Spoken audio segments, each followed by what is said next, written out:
Kids, I'm gonna tell you an incredible story. Good evening, ladies and gentlemen. We are tonight's entertainment. It's gonna be legend. Wait for it. Dairy. Expecto Patronum! I am no Jedi. Bears eats Battlestar Galactica.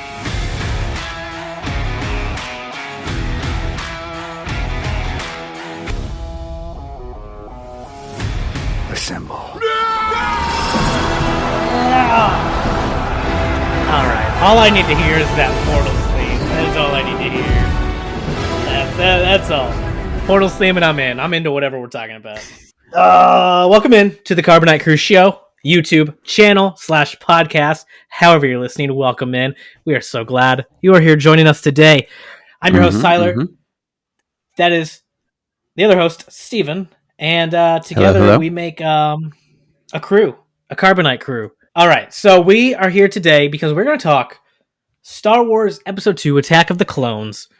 I tweeted out the other day, actually, Episode 2 does really hold a special place in my heart because it is the first Star Wars film I binge watched and just was on repeatedly. I remember I was at one of my friend's house. I would go over there all the time when I was younger, and these two brothers, and we would, play Star Wars.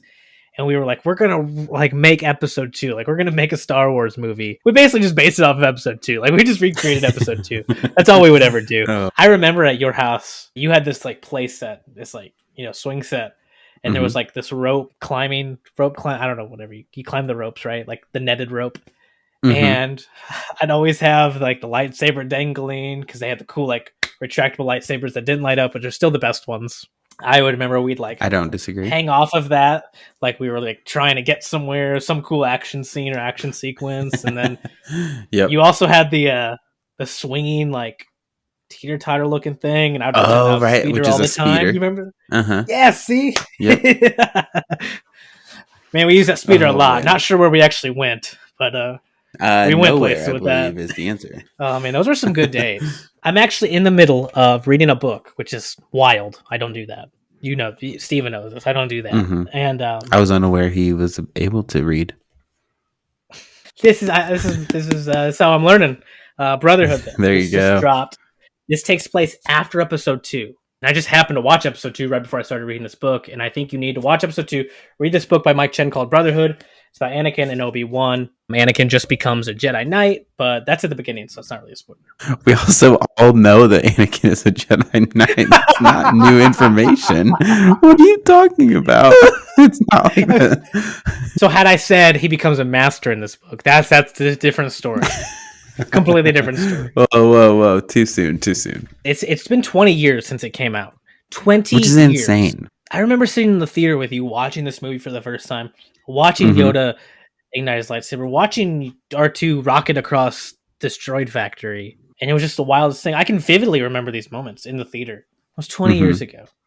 How I remember that, I don't know. It's a core memory, clearly. Yeah. We're just going to talk about our favorite moments in this movie. Yeah. There's no rhyme or reason. This is not a favorite moment. This actually really bothers me. It's the moment after Anakin kills all the Tusken Raiders, and he's talking to Padme how he slaughtered them all. He killed them, and not just the men, but the women and the children too. And in this moment, he throws something, and talking about how it's not fair, right? And he throws something with a lot of force, no pun intended. He's strong, plus he's got, force thing, this ability to push things with his mind. He throws something while he's enraged, and it's building. You can feel it. The music is building. He's building. And he throws it, and it just goes tink against the wall. And I'm like, why was there not a loud thud? Or stuff falling? I'm gonna have to look for that next time and be like, how come it doesn't break things? That's a moment you didn't appreciate. What is your favorite Attack of the Clones moment then? Don't steal mine. I think my all-time moment, and I don't know why, and it's a moment that just gets me every time. And I think it's the music in it, but it's the very last scene in the movie when Anakin and Padme get married. There's just something so serene and beautiful about that scene. And like I said, I think it's the Padme theme in it, and on Naboo, it's beautiful. They're getting married. R2 is there. I think 3PO is there. There's just something that I just it was I don't know. I just remember growing up, I always thought about that scene. What about you? My favorite scene in that movie is when Yoda first ignites his lightsaber. So Tyler and I been friends for a long time, but we saw this movie in theaters together when we were kids. And when Yoda pulls his lightsaber out and ignites it for the first time, you've never seen Yoda with a lightsaber to this point in a movie. Like, you've not seen it. I guess as a kid, I just assumed he didn't use one because he was little, and like, what's a little guy like him gonna do with a lightsaber, you know? So it was just like it was a shock moment to me, like, oh, he has one. And I remember Tyler and we weren't sitting immediately next to each other. We had somebody between us, and we just both leaned forward and looked over at each other and just like mouths dropped open as, you know, a 7 and 8-year-old or whatever. And we were just like in complete awe of what was unfolding before us. And then Yoda just like goes ham and he's like flipping all over the place, crazy nuts. And it's just like, this is cinema. This is amazing. Yeah, that's probably my What a favorite moment. memory. I think this movie is also really special, like, because like when I actually sit down and think about it, like, I think this is our first Star Wars memory together. Like, that I can think that so, I too. really know, Yeah. like, that I can remember. I'm sure we watched it together. I mean, you know what I mean? But like, clearly this is one of those core memories. Yeah. I remember why, and that's the thing. There was people in between us. I, honest to God, can't tell you who was with us. It was our dads, like, I'm sure. like, I know that. Dads, yeah. but I only know that like because like that's the only obvious choice like that would have taken us, Yeah. right? Like, I don't physically remember anybody else there. Like, I remember you there though. I remember that moment, and I still think about that every time I watch that scene. Like, overall, that's probably my favorite memory. And you know, I think I was probably at that age where I still retain those memories. You know, 7, 8 years old, however old I was at the time. And actually, we were probably the same age. Yeah, the way if the dates fell, but yeah, that's a good one. I can't top that. It's just such a fun scene, just such a fun moment in Star Wars, and it really opens up the door for a lot of what's going to happen afterwards.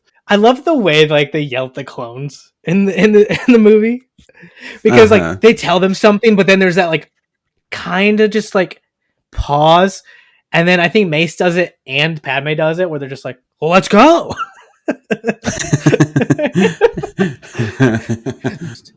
But like, you know, in my mind, I think of him as an awesome Jedi. He's amazing. But he gets pretty wrecked by Dooku like twice in a row on screen. Yeah, he does, like really doesn't he? easily. Yeah. Even in Episode 3, the beginning, right? Anakin wrecks Dooku, but then later on, Obi-Wan beats Anakin. I assume the whole assumption there is Qui-Gon trained Dooku, so Dooku trained Qui-Gon, who trained Obi-Wan. So maybe that's where the upper hand comes in. Like Dooku's that good, which makes Anakin look all that much better when he wrecks Dooku. I think maybe that's what we're supposed to take away from it. I think so too. I think we're supposed to be like, oh shoot, he is pretty powerful.